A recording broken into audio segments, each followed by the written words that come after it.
The Federal Aviation Administration has proposed using remote identification for unmanned aircraft systems, or drones, in the U.S.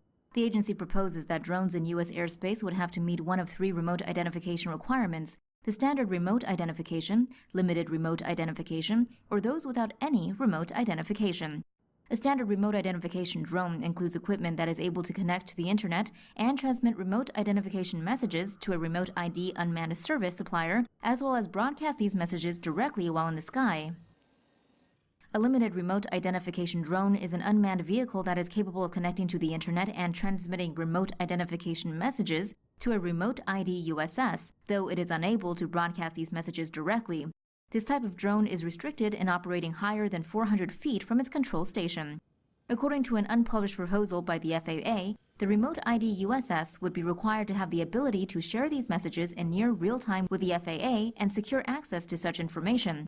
Drones such as amateur-built vehicles and previously manufactured aerial vehicles that may not have remote identification capabilities would be required to fly within the visual line of sight and only in FAA-recognized identification areas.